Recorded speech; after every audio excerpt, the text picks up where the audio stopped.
Hey y'all, it's Therese talking about how traumatic the objectification of women can be. But first, cue the intro.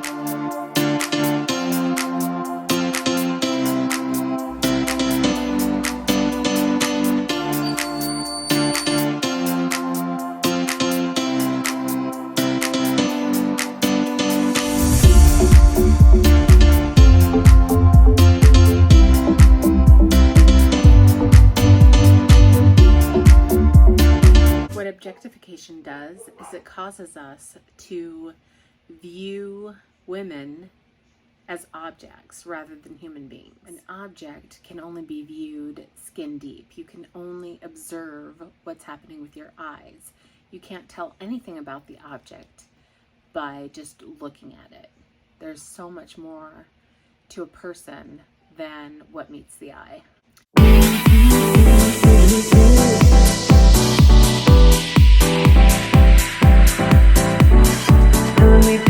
We are not objects. We are human beings with a whole slew of emotions and other things. And when we're objectified, it affects our mental health.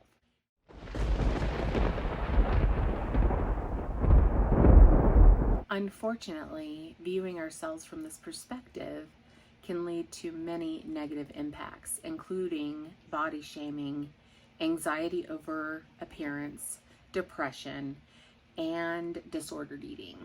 Disordered eating is more of a psychological issue than it is a hunger issue or anything else. Recently, I found this Facebook post that was talking about how to talk to our daughters about their bodies. Basically, the advice was, don't. Compliment how strong and happy and healthy she looks. Another piece of advice that I wholeheartedly agreed with was, don't talk to your daughters about your body in a negative way. Now, don't get me wrong. I've been guilty of this.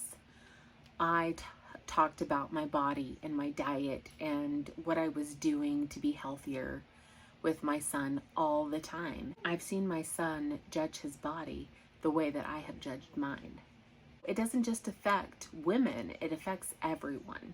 Although this article had great strategies and suggestions, it's easier to say than it is to actually put into practice. What I mean by that is that this idea of the objectification of women is embedded in our society. Like, it is just deep down in there. One way that we can think about objectification is if a beautiful woman with a perfect body is on display to be somebody's eye candy.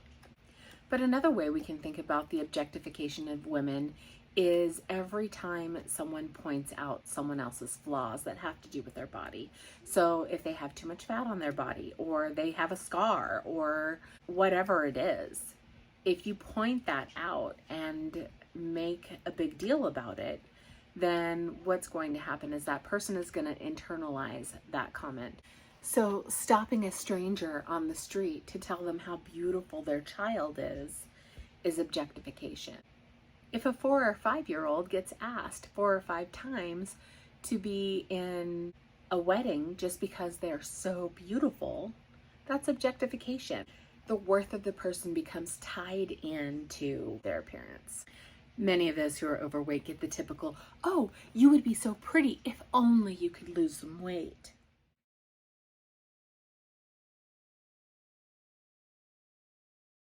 It's not just males who objectify women, it's everyone. It's all the comments about how we look. And I don't see that changing anytime soon. We are objectified, both positively in terms of giving good compliments about our appearance and negatively. Those negative impacts that I talked about earlier, body shaming, anxiety over their appearance, depression, and disordered eating are all symptoms of objectification. Objectification sinks into your pores. So the person being objectified, that just soaks in. And we take it on as the truth about ourselves, when in fact, it couldn't be further from the truth. The truth of who we are has absolutely nothing to do with our genetics or this body that we've been given. It is so much deeper than that. And if you're listening, I want you to know you are so much more. You have been given gifts. You have been showered with phenomenal accomplishments. You are worthy, regardless of your appearance. I can tell you, not only from my own personal experience, but also from the research that I've done, we are better off as a society without objectification. I know it's going to take us years to get there. It's important for us to heal from this objectification. There are many ways we can do that. Mindfulness, which entails listening to our thoughts and examining our emotions and sinking into that and breathing, all of those things, so that we don't internalize what's out there. Because all that really matters is what is inside. And I know that sounds really hokey, and I get that. But at the same time, it is the truth. Something else that I've done recently that's felt incredibly empowering is I was getting these messages from this guy or a couple guys actually, on my TikTok account, saying, "Hey, gorgeous," and asking if they could get to know me better. I didn't even know how to respond to that. So I ended up doing a TikTok about it and responding that I am not here for anyone's entertainment. I am not here to be anybody's eye candy. I'm here to get a message out, something that I believe in. So speaking up, speaking out, using your voice is powerful and empowering. My body is just a vessel.